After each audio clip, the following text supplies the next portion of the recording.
1월 10일, 1월의 두 번째 우리 주일입니다. 우리 경건한 마음을 가지고 2부 예배입니다. 우리 하나님 앞에 예배합니다.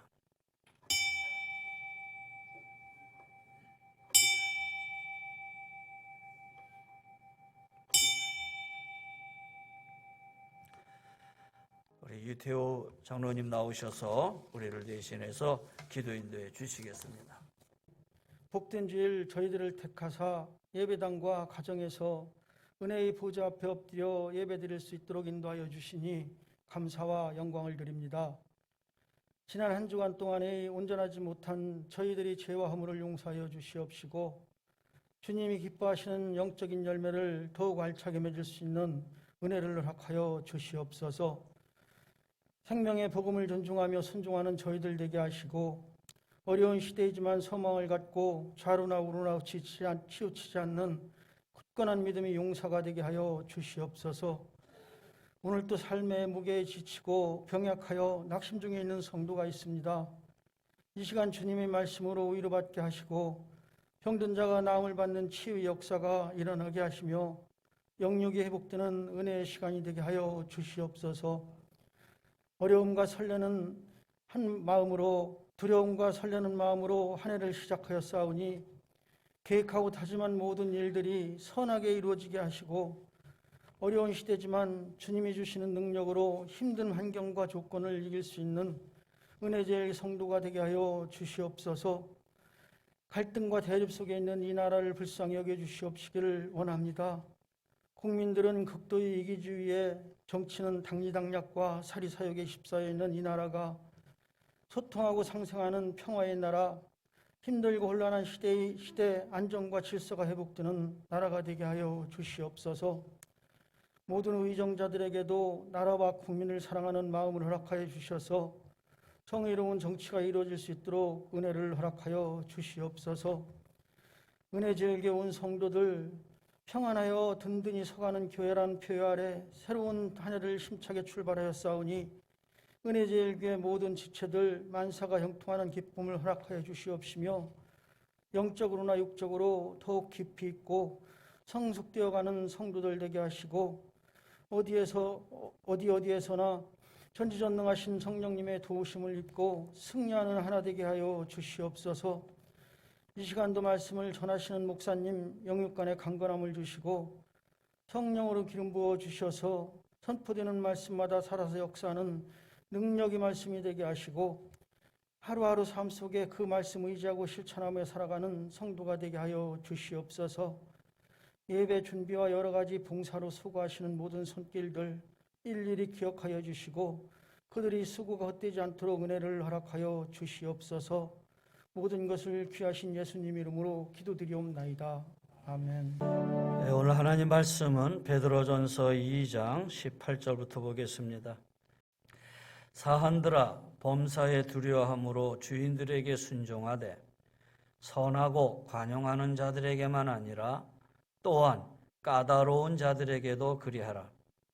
부당하게 고난을 받아도 하나님을 생각함으로 슬픔을 참으면 이는 아름다우나 죄가 있어 매를 맞고 참으면 무슨 칭찬이 있으리요.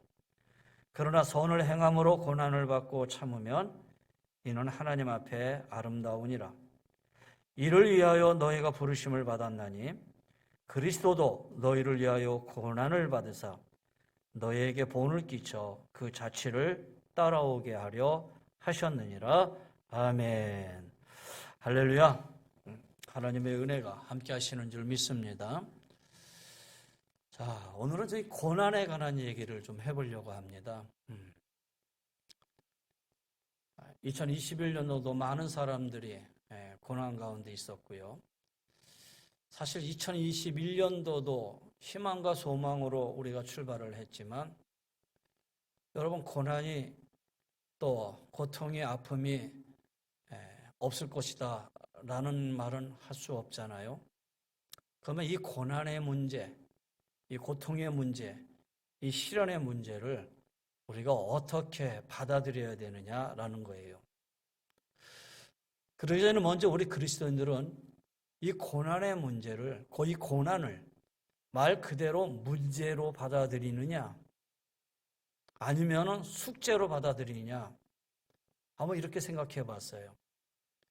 고통과 고난의 문제를 말 그대로 문제로 받아들인다면 문제는 그 문제, 그 시련이 나오게 된 원인이 무엇인가 원인을 밝히려고 하잖아요. 근데 이 고난과 시련을 고통으로, 아니, 숙제로 받아들인다면 숙제는 내가 이것을 해결하고 그리고 그 해결하는 데에 대해서 책임을 다하려고 생각하는 거예요. 원인을 밝히는 것으로만 끝나는 게 아니라 그렇게 본다면 문제지만 숙제는 그 문제를 해결할 뿐만 아니라 그리고 그 문제, 그 고통에 대한 책임도 감수해야 된다는 얘기죠. 그래서 오늘 그리스도인들은 사실 이 고난과 고통의 이런 것들을 그냥 문제로만 보지 말고 오늘 우리에게 주어진 숙제로 생각을 해서 이것을 해결하고 그리고 그 책임을 감당하는 자리에 우리가 서야 되지 않을까라는 생각을 하게 돼요. 사실 고통과 고난에 관한 얘기를 하다 보면은 우리가 명쾌하게 풀어줄 수 있는 것들이 잘 없어요. 근데 일반적으로 한번 이 고통과 고난의 문제를 한번 생각해 봤어요. 여러분, 왜 고통이 오고 왜 고난이 오고 시련이 오느냐? 첫 번째로 본다면 자신의 실수나 죄로 인해서 오는 고난이 있고 고통이 있어요. 이걸 가리켜서 성경은 신명기적 고난이라고 그래요. 이 신명기적 고난은 신명기에 보면은 뭐라고 말씀하고 있냐? 너희가 하나님의 말씀을 잘 섬기고 하나님의 말씀을 잘 지키면 나고도 들어가도 복을 받는다 그랬어요. 근데 하나님의 말씀을 지키지 않고 하나님의 말씀대로 살지 않으면 너희가 질병도 없고 아픔도 얻을 뿐만 아니라 저주도 받을 것이다 그랬어요. 그래서 때로는 이러한 고난과 고통이 우리의 잘못된 죄나 실수나 이런 죄에 대한 결과로 얻을 수 있다라고 성경은 말하고 있는 거예요. 또 하나 이 고통의 문제를 본다면은 사명적인 고통이 있어요. 이걸 가리켜 사명적 고난이다. 무슨 얘기냐면 이 사명적 고난의 대표적인 사람이 사도 바울입니다. 사도 바울은 그렇게 고난받아야 할 사람은 아니에요. 그런데 예수 믿는다는 이유 하나 때문에 그리고 그 예수를 증거한다는 것 때문에 그는 평생의 고난을 받고 살았죠. 고통을 받고 살았죠.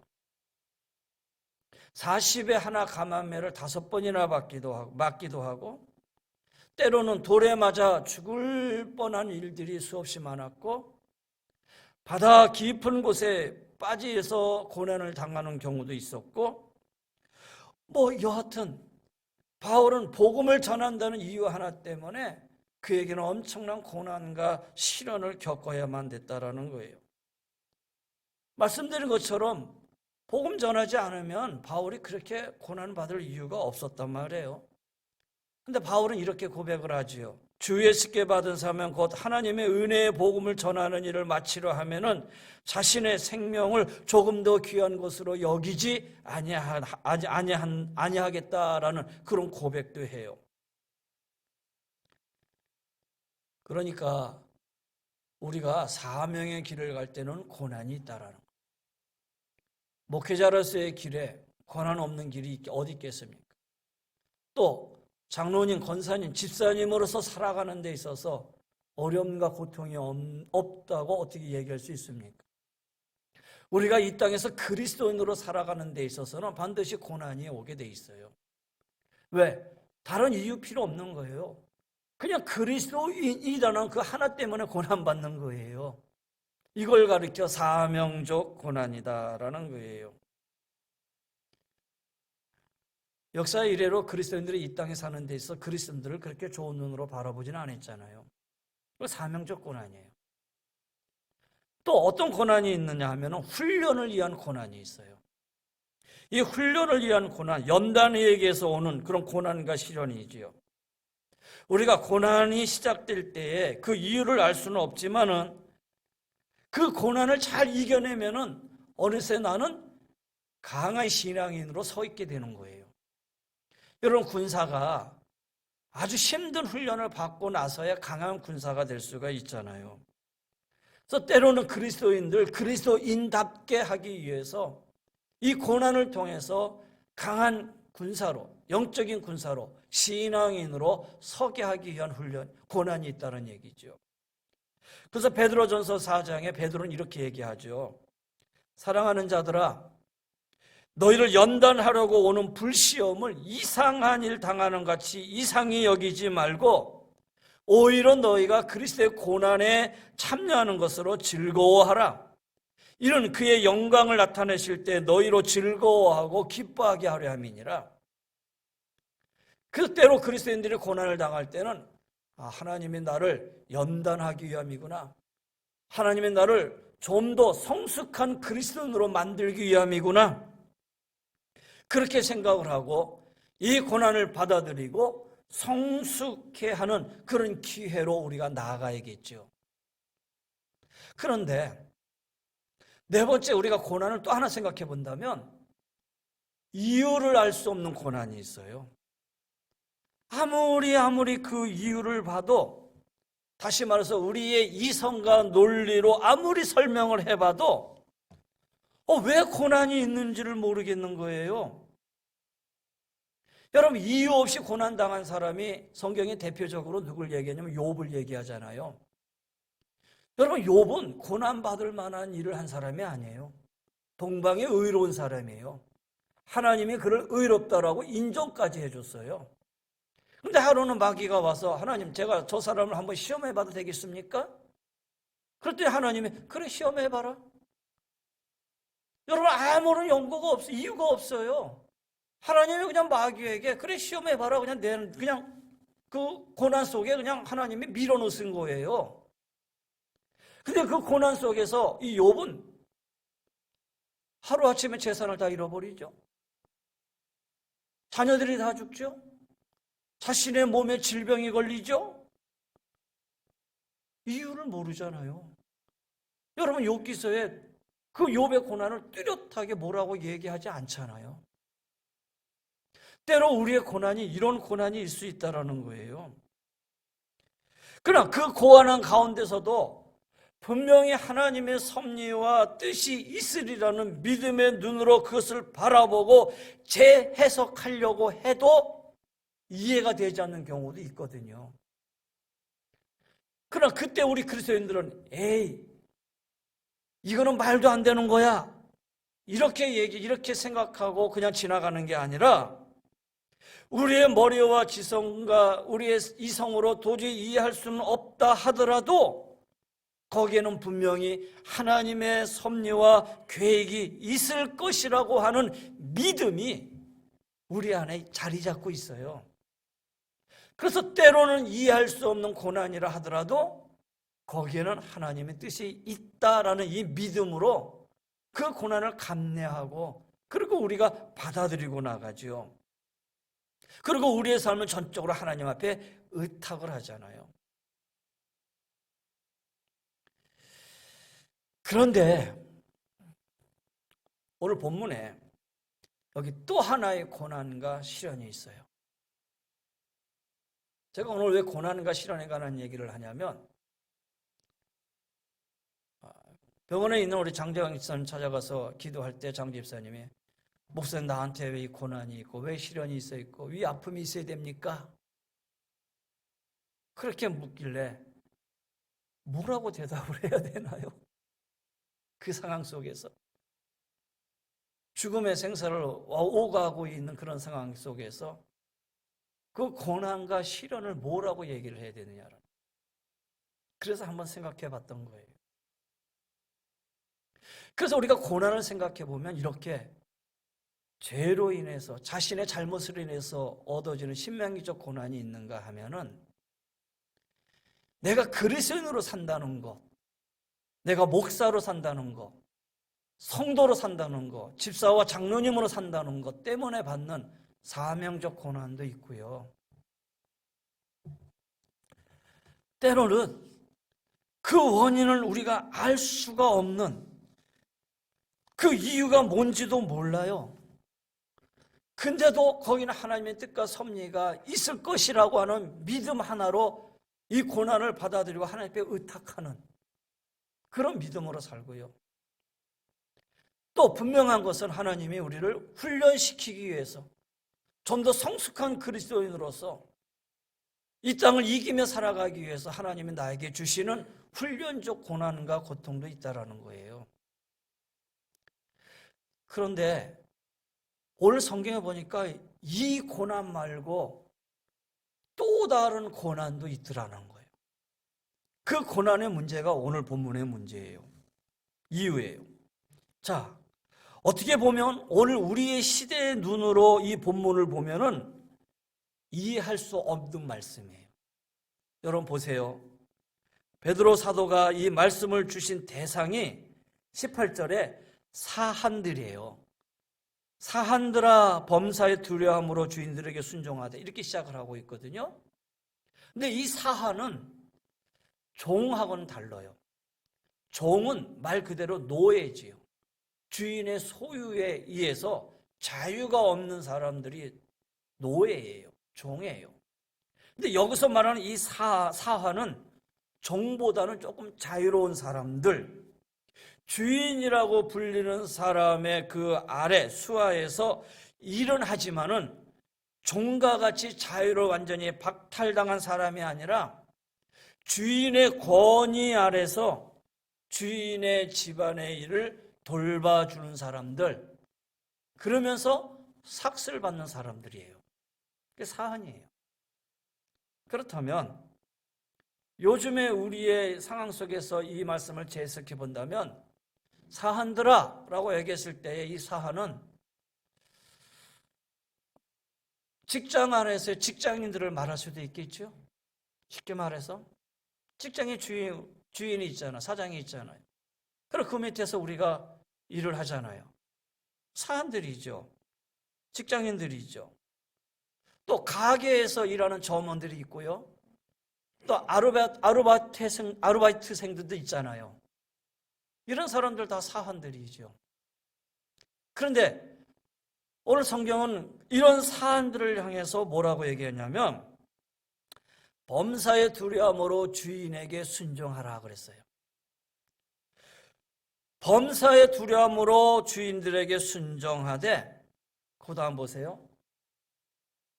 선하고 관용하는 자들에게만 아니라 까다로운 자들에게도 그리하라. 여기 선하고 관용하는 자들이라는 말은 어떤 자들이에요? 자비로운 자들이에요. 너그러운 자들이에요. 마음씨 좋은 사람들이에요. 자기 밑에 있는 수하들과 부하 직원들을 아끼는 사람들이에요. 그들에게 최대한의 인격적으로 베풀어주는 사람이에요. 여러분, 이런 사람들에게 우리가 순종하지 않을 이유가 뭐 있겠어요? 그렇잖아요. 그 사람 말 잘 듣고 그 밑에서 열심히 일하고 헌신하고 봉사하면 되잖아요. 그런 사람 밑에서는 다 할 수 있지요. 그런데 베드로는 한 걸음 더 나아가서 선하고 관용하는 사람들 뿐만 아니라 까다로운 자들에게도 그리해라 그랬어요. 이 까다로운 사람들이라는 말이 어떤 의미냐면은 아주 요즘 말로 못된 자들이에요. 못된 자들. 아주 하인들에게 못되게 구는 사람들. 성경은 이런 사람들과 이렇게 패역한 사람들이라고 번역하기도 했어요. 패역하다. 하인들에게 불공정하게 대해요. 자기들의 감정에 따라서 하인들을 대해요. 자기의 이익을 위해서는 앞뒤를 가리지 않아요. 자기에게 조금이라도 손해가 되는 것처럼 보인다면 가차없이 불법을 저지르기도 해요. 그러면 이런 주의 밑에 있는 하인들이 얼마나 힘들어요. 얼마나 고생하느냐라는 거예요. 특별히 하인이 그리스도인이라고 봤을 때, 성도라고 봤을 때, 이 사안이 성도라고 봤을 때 정말 성도답게 바르게 정직하게 살려고 하는데 자기가 섬기는 주인이 악한 사람이야. 그러면 그 악한 사람에게 자기가 성도가 아니면 욕하고 싶고 저주하고 싶고 아주 그냥 마음에 들지 않을 정도로 그냥 이런 모든 말들 다 해주고 싶은데 성도이기 때문에 어쩔 수 없이 바르게 살려고 하는데도 불구하고 그 밑에서 그런 수모를 당해야 된다고 생각하는 거예요. 그러면 이 하인의 입장에서 생각하면 참 이게 곤란한 거예요. 패역한 마음에 사로잡혀서 하인들을 배려하지 않을 뿐 아니라 공정하지 못하니라 불법적인 일을 하도록 강요하기도 해요. 그러면 그 밑에 이 사람들은 어떻게 해야 되느냐? 여러분 참 입장 곤란하죠? 그런데 오늘 베드로는 뭐라고 얘기하느냐? 까다로운 자들이라 할지라도 어떻게 해라? 두려워함으로 주인들에게 순종해라.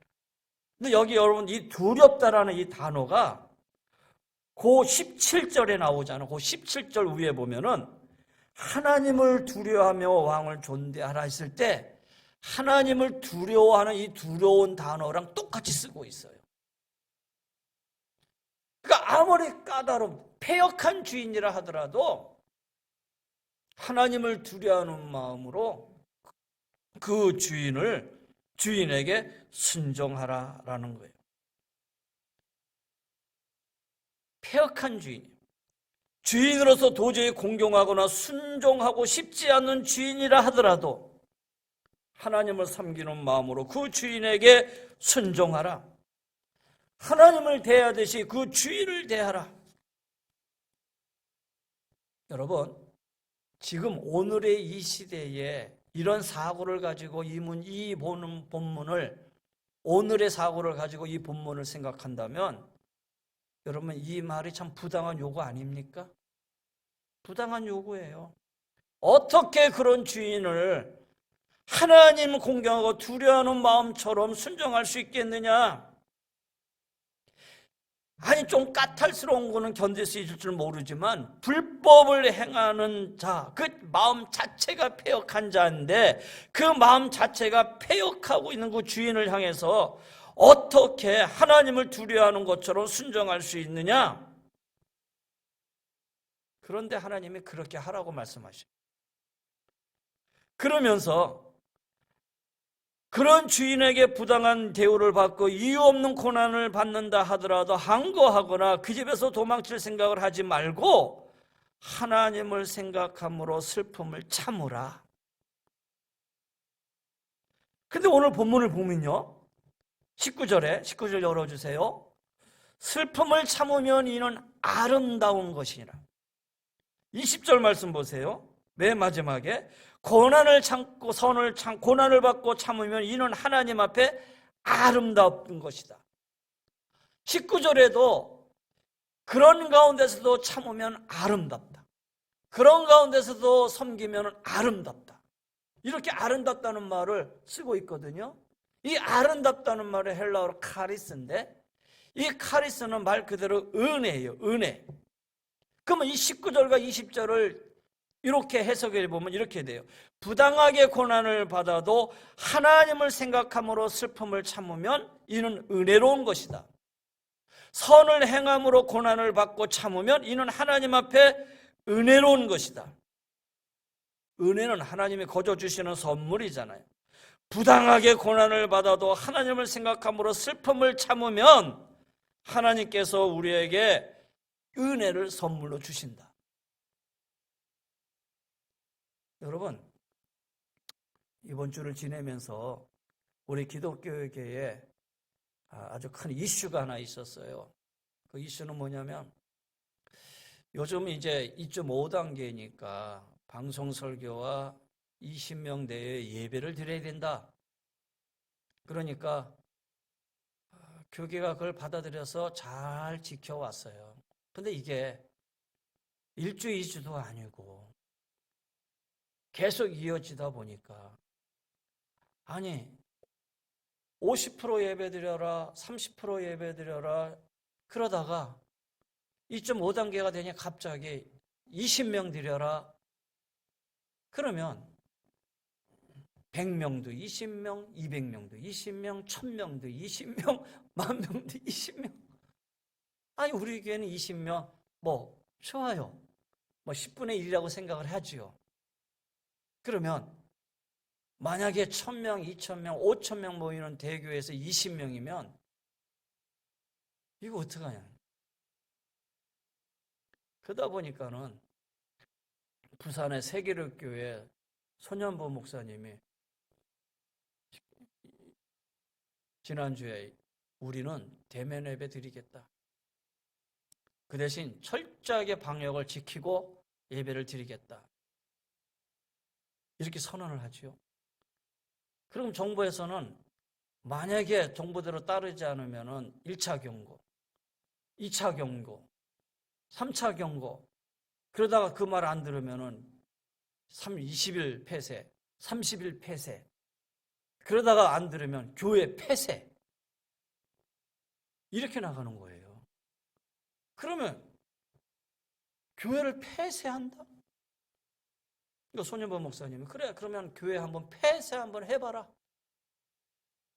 폐쇄를 한다면 우리는 그러면 가처분 신청을 해서 좋다.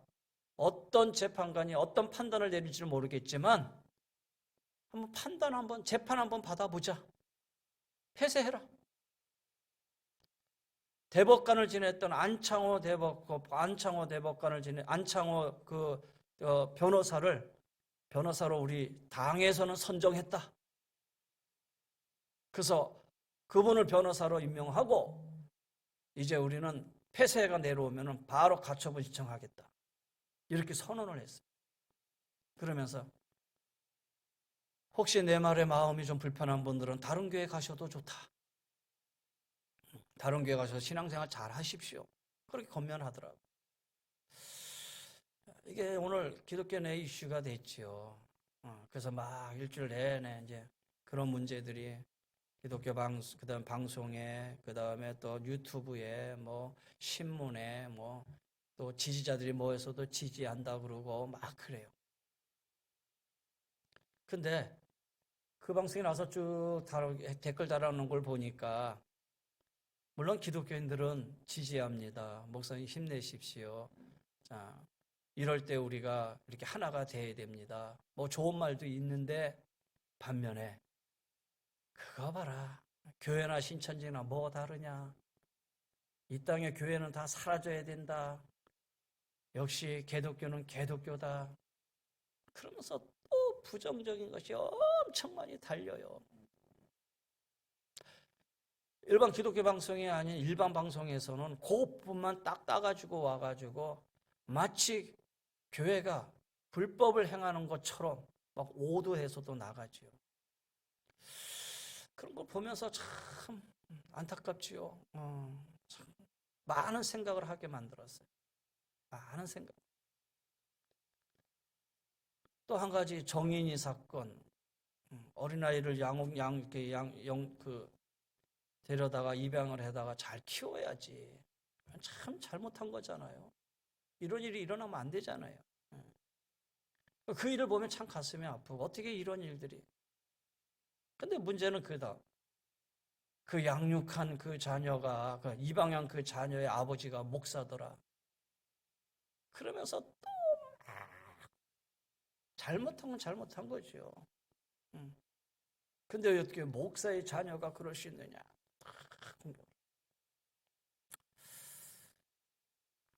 이런 저런 걸 보면서 어제는 우리가 목회실에 앉아서 우리 목사님들 다 앉아서 이 고난의 문제에 관해서 이 고통의 문제에 관해서 우리가 한 시대 어떻게 대처해야 될 것인가를 우리가 1시간 동안 진지하게 한번 토론해 봤어요.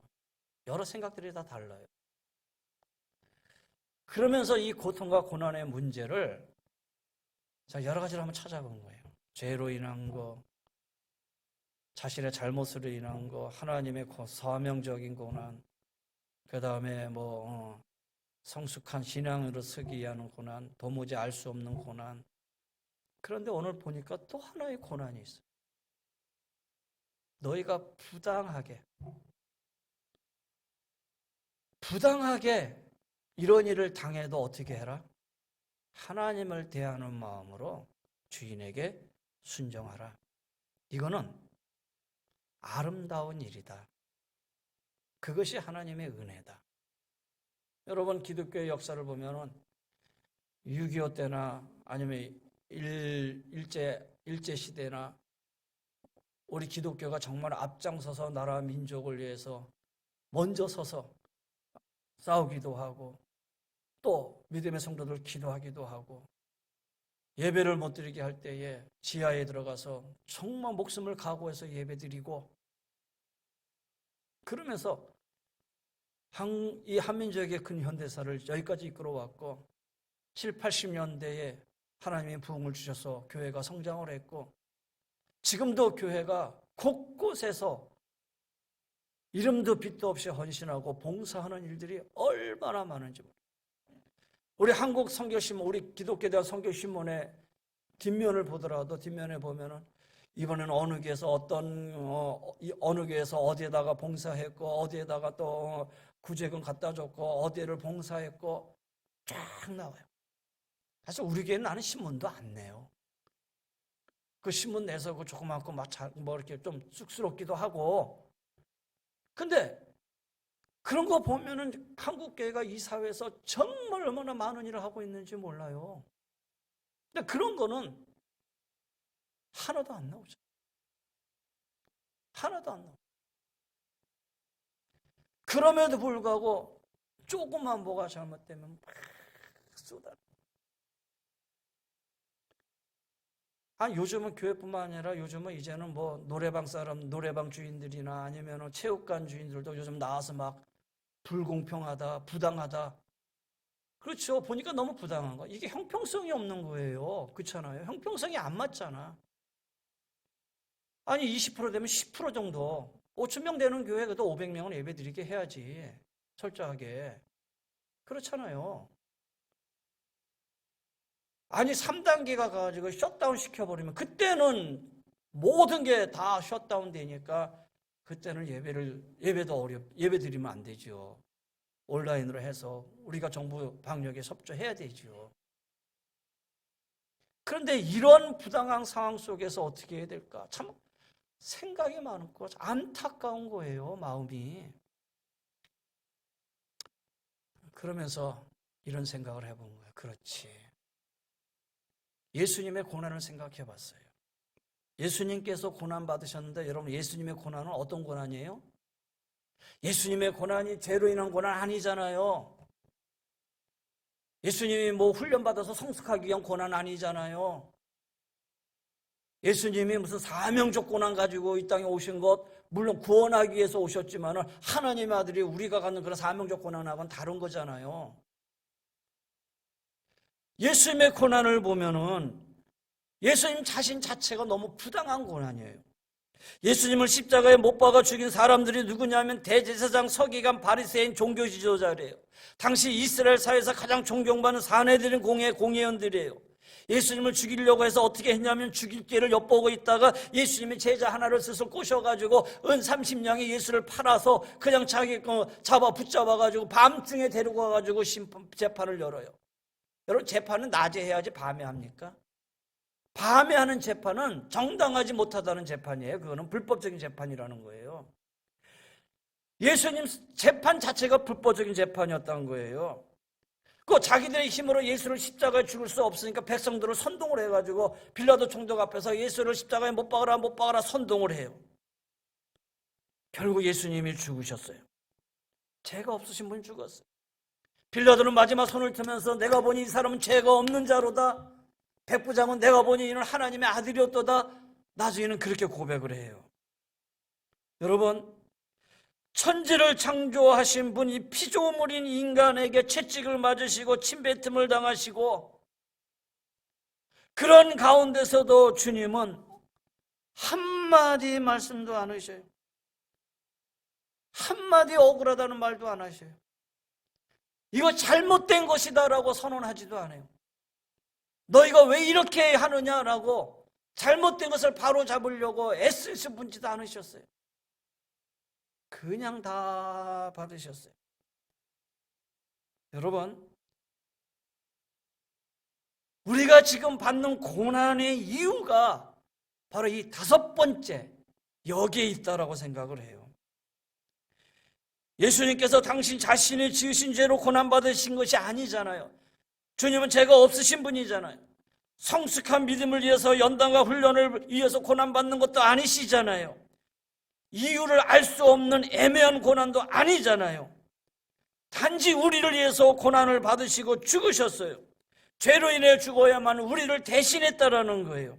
그러면서도 우리도 그 고난의 자취를 따라가야 한다고 말씀하고 계셔요. 주님의 고난을 통해서 그 고난의 마지막이 우리의 구원이라면, 그리고 그 고난의 십자가가 사람을 살리는 구원의 통로가 되었다 한다면, 오늘 주님은 베드로를 통해서 사한들아, 이유 없이 고난을 당한다 하더라도 하나님을 생각함으로 슬픔을 참으면 그것은 은혜로운 이유다, 은혜로운 일이다, 그렇게 말씀하신 이유가 그 통로로 통해서 구원을 받을 수만 있다면 그것만큼 아름다운 일이 어디 있느냐. 폐역된 주인이 나를 힘들게, 폐역된 주인이 나를 너무 모욕스럽게 만들고 부당한 대우를 하고 말도 없는 처사를 향하게 되고 당장은 힘들어요. 속에서 끓어오르는 이 분노를 참을 수가 없고 주체할 수가 없을 정도로 억울해요. 참고 참으려 하지만 인내의 한계를 느낄 때가 참 많아요. 내가 왜 이런 불이익을 당해야 되고 이런 어려움을 당해야 되느냐. 그러나 오늘 말씀에 너희가 부르심을 위하여 그리스도도 너희를 위하여 고난을 받으사, 우리 주님이 억울한 재판을 받으실 때에도, 군병들에게 채찍을 받으시고 가시관에 멸리를 씌워질 때에도, 사람들에게 조롱을 받으실 때에도 한마디 항변도 하지 않으셨어요. 그저 묵묵히 참으시고 십자가에 죽으셨어요. 그리고 구원을 이뤘어요. 그렇다면 구원을 이루는 길이 과연 어디에 있는가? 이것이 우리에게 있어서 가장 큰 문제로 우리가 생각해 봐야 된다는 얘기죠. 구원의 문제입니다. 그런다면 예수님처럼 한번 참는 것도 은혜다. 오늘 주신 말씀처럼 억울해도 참는 것도 은혜다. 불이익을 당하고 손해를 감수하고 하더라도 그거 역시 하나님의 은혜다. 하나님을 두려워하는 마음으로 주님을 묵상하고 참아내는 것. 세상은 우리에게 어리석은 사람이라고 손가락할지 모르지만 분명 그거를 통해서 하나님은 놀라운 역사를 이루어 주실 것이다. 다른 건 몰라도 이것만은 분명한 것 같아요. 여러분, 코로나가 그 청장에 나와가지고 이 면역이 이루어지는 그 날짜를 올 11월로 보내요. 11월입니다. 지금 1월인데 11월이면 올 1년 어떻게 해야 되죠? 정부에서는 어떻건 11월이면 나름대로 아주 빨리 해보려고 하는 그런 시간인다면, 정부의 계획대로 이루어지지 않는다면 올 11월이 아니라 내년도 될 수 있다는 거 아니겠어요? 어떻게 해야 됩니까? 저는 그런 가운데 분명한 건 하나 있어요. 뭐냐? 이 시대를 통해서 하나님은 분명히 알곡과 쭉정이를 나누신다. 알곡과 쭉정이를 나누실 것이다. 참 교회와 그렇지 않은 교회를 나누실 것이다. 다시 말해서 반석 위에 세운 교회와 모래 위에 세운 교회를 분명히 나누실 것이다. 그렇다면 여러분, 우리 교회는 어디에 서야 됩니까? 반석 위에 서야 됩니다. 여러분은 어디에 서야 됩니까? 알곡이 되어야죠. 채를 들고 흔들면 흔들수록 쭉정이는 밖으로 떨어지지만 알곡은 안으로 들어오게 되어 있어요. 많은 분들이 염려하죠. 이렇게 예배드리다가 가지고 있는 신앙마저도 다 잃어버리겠다 할 수 없지요. 어떻게 하겠어요? 어떻게 하겠냐요. 여러분의 신앙이 30년 아니 20년 30년 40년의 신앙을 가지고 있는 분인데 그깟 1년 2년 그랬다고 해서 신앙을 잃어버린다?